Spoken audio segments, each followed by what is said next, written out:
2 দিন ধরে পানি ভাত আর পেঁয়াজ দিয়ে খাইতেছি। এভাবে আর কতদিন কাটাম? হেরা তরকারি রাঁধছে এক রুমে, তাই একদিন আর কইলো না যে তুমি যেগুলা খাইতেছো আই একদিন খাও আমরা সাথে। এটাই দুনিয়াটা এমন হই, টাকা পয়সা না থাকলে কোনো জায়গায় মূল্য নাই।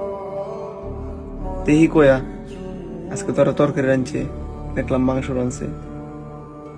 শখ মামা, শখ মামা। হ্যাঁ, কি হয়েছে রে? আর ডাক্তার কেন? কি হয়েছে? মামা আপনারা তো আজকে দেখছি মাংসর তরকারি রাঁধছেন, একটু তরকারি খাইয়া লাই। মাংসর তরকারি কি তোর লাগি লানছে? তুই খাইলতে 2 দিন পরে পরে একটা বেজাল করত বেড়া। শহীদ ভাই আইতাছে ডিউটিতে, আয়া চিল্লা চিল্লি করবো খাইলে। আমি জানি না এগুলা। দেখছি তো আজকে অনেকগুলো তরকারি রাঁধছে, আর আমারও খুব ইচ্ছা করতেছে অনেকদিন ধরে মাংস তরকারি খাই না, তো এর লিগা একটু খাইয়া লাই। এ বেটা তো কত কষ্ট করে তোর না করছি না, ধরতে ধরিস না বাস। আমি এখন ঘুমামু, সলে ডিউটি আছে আমার, কানের দ্বারা চিল্লা চিল্লি করিস না। আচ্ছা ঠিক আছে মামা।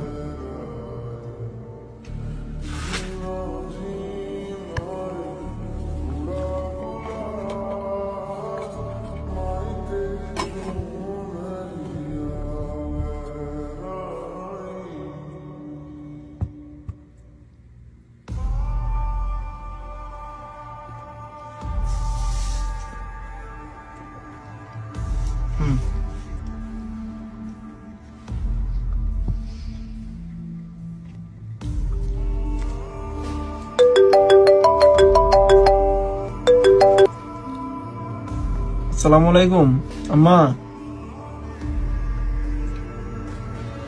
না এই তো রুমে আছি, ডিউটি করে রুমে খাওয়া দাওয়া করতেছি।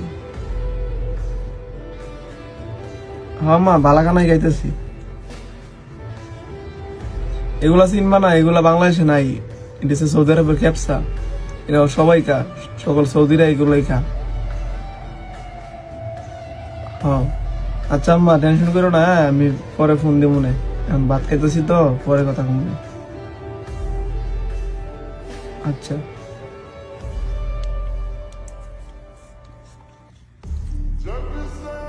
কেউ ভাই খাইতাছ কাঁচা মরিচ আর পেঁয়াজ দিয়া ফানি ভাত, আর বাড়িতে মারে কইলা খেপসা দিয়া খাইতাছ।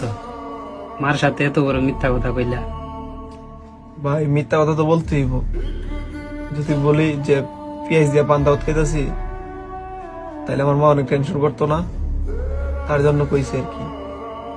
ও ভাই, আমাদের প্রবাসীদের জীবনটা এরকম, বাপ মারে খুশি রাখার জন্য হাজারটা মিথ্যা কথা বলতো।